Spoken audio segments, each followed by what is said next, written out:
É verdade, parece mentira, mas é verdade. Encontramos alunos à entrada desta escola que nos transmitiram, de uma forma até bastante enfática e informada, que não tinham professor a 6 disciplinas, uma das turmas. Encontramos agora uns pais, precisamente de uma turma, enfim, com um problema equivalente, em que faltam 7 professores a pedir a transferência dos seus filhos desta escola para outra, precisamente para tentar obviar esta circunstância. Encontramos uma grande dedicação e entrega por parte do corpo docente, por parte dos dirigentes da escola, mas o problema é um problema que está acima da vontade e da dedicação do corpo docente e mesmo de todos os demais trabalhadores da escola. Está, do ponto de vista estrutural, na falta de professores, na falta de capacidade do governo em resolver ano após ano este problema que é crescente e que hoje atinge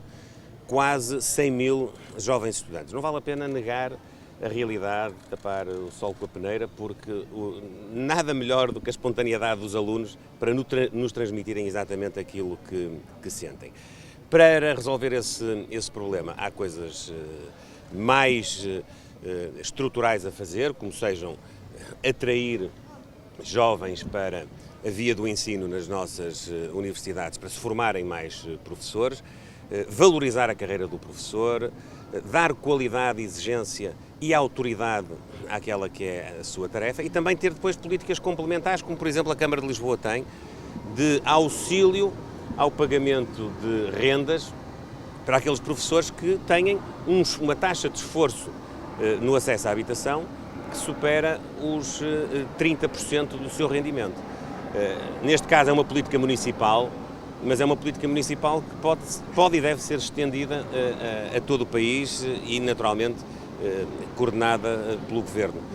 Para além da falta de professores, há um problema crónico que tem a ver com o modelo do concurso de colocação. O PSD tem alguma proposta para resolver esse problema? Nós estamos nestes dias em diálogo, estivemos ontem com os sindicatos, também já com dirigentes escolares, hoje numa escola, amanhã estaremos com autarcas e também numa escola profissional e depois no sábado teremos uma conferência, enfim, em resultado da qual transmitiremos algumas das nossas propostas. Sobre a questão da colocação, a minha convicção é que é possível fazer muito mais e muito melhor, utilizando, entre outras coisas, ainda ontem disse isso, transmiti aos sindicatos a minha posição do PSD, é possível que haja um sistema de colocação mais justo e mais equilibrado, utilizando para isso ferramentas tecnológicas que hoje podem ajudar-nos a tomar decisões. Não há razão hoje para, entre a primeira fase do concurso e a segunda fase do concurso, haver contradições como sejam um professor ter de sair, enfim, da sua área geográfica de residência para 100 ou 200 km na primeira fase e depois não ter capacidade de retorno quando na segunda fase abre uma vaga exatamente nesse espaço.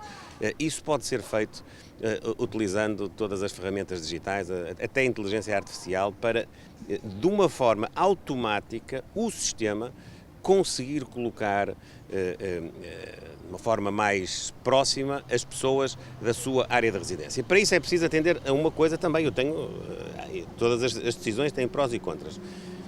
Para haver uma definição mais objetiva, evidentemente que a capacidade de escolha subjetiva tem que ser secundarizada, é assim, quer dizer, se as pessoas quiserem ter um critério subjetivo, poderão escolher ir para 100 ou 150 km de distância, preferindo uma escola a outra. Se houver critérios objetivos, que é aquilo que nós defendemos, em todas as fases do processo de colocação, é possível que essas injustiças sejam amenizadas e, aliás, os sindicatos corroboraram essa opinião connosco. Tenho que fazer-lhe uma pergunta sobre um deputado seu, que é vice-presidente da bancada, que é suspeito de desvio de dinheiros em campanhas eleitorais do PSD. Se ele vier a ser constituído arguido, e já há um pedido de levantamento de imunidade parlamentar, entende que ele deve renunciar a um mandato? Eu tenho a certeza absoluta que não se trata de maneira nenhuma, embora não conheça detalhes do processo de desvio de fundos, era o que faltava, e muito menos de financiamento ilegal do PSD. Creio que quer ele, quer outros dirigentes do partido que estão envolvidos nessa situação específica, darão os esclarecimentos que são necessários e, portanto, eu próprio também aguardarei, não tenho informação mais do que esta. Se for substituído arguido, deve renunciar ao mandato? O que é preciso é que a questão seja esclarecida em primeiro lugar, saibamos o que é que está em causa, que processo é que é, e é isso que vamos aguardar. Deixa-me perguntar-lhe, ontem os sindicatos diziam que havia sensibilidade por parte de Luís Montenegro para resolver a principal reivindicação, que é a recuperação do tempo de serviço congelado. Que solução é essa que pode apresentar, ou que apresentou, ou que falou com os sindicatos, que os deixou tão satisfeitos, digamos assim? Eu tive a ocasião de transmitir nessa reunião aos sindicatos a nossa visão sobre essa temática.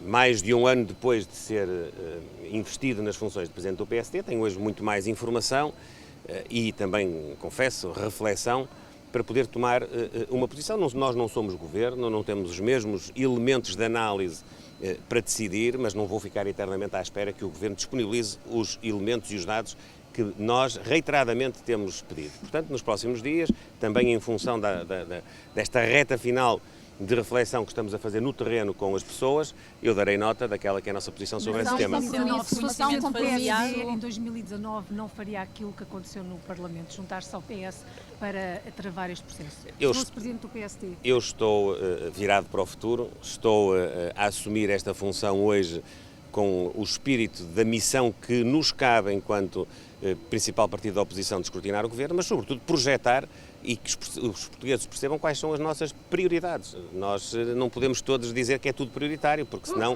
as pessoas não percebem exatamente o que é que nós colocamos em primeiro lugar, sem desprimor para todas as matérias que apoquentam várias áreas de atuação da administração pública. Ainda sem a proposta, é possível perceber que o PSD deixou aos sindicatos e deixa aos professores um compromisso de reposição integral do tempo de serviço congelado? O que nós deixamos aos sindicatos e aos professores foi a nossa sensibilidade para essa matéria e as nossas linhas de orientação para propormos uma solução, uma metodologia para ultrapassar essa questão. E eu nos próximos dias darei nota pública disso. É um reconhecimento faseado? Eu nos próximos dias darei nota pública disso. Hoje em dia, decisões sobre a TAP, não sei se já foi informado pelo Governo sobre a decisão ou a solução que vão ter, sei que continua a defender que a TAP deve ser 100% privatizada.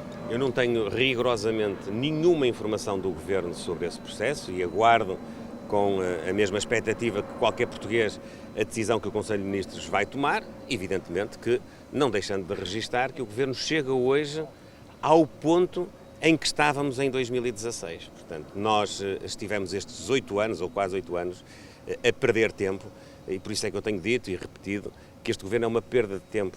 Neste caso é uma perda de tempo e de dinheiro, porque neste período não só os portugueses colocaram mais de 3 mil milhões de euros na TAP, como o Governo vem agora tomar a decisão que ao fim e ao cabo já estava tomada em 2015. Mas o que é que o Governo deve acautelar neste processo de privatização?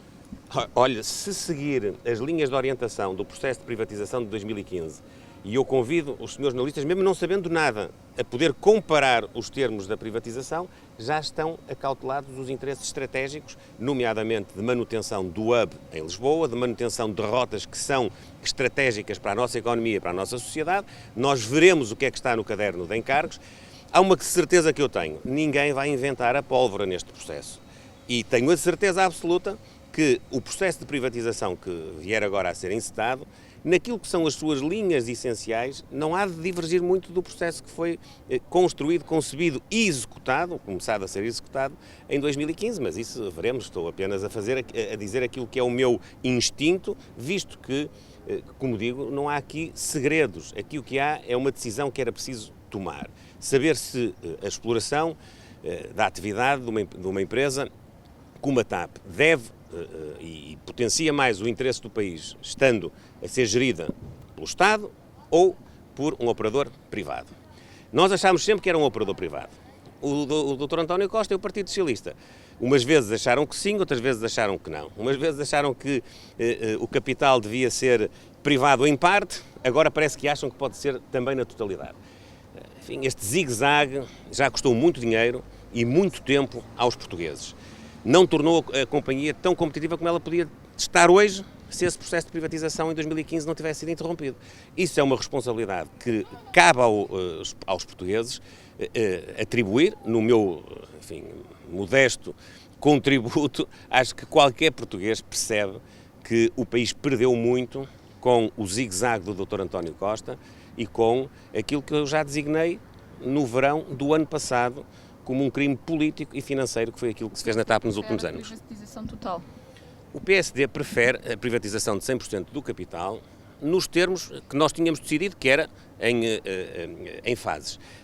Numa primeira fase, a maioria do capital e depois, subsequentemente, a totalidade do capital. Creio que, por aquilo que são as notícias, a opção do Governo não andará muito longe disto, mas aguardaremos agora, durante o dia, aquilo que sejam as informações que chegarem ao público. Está bem? Muito obrigado.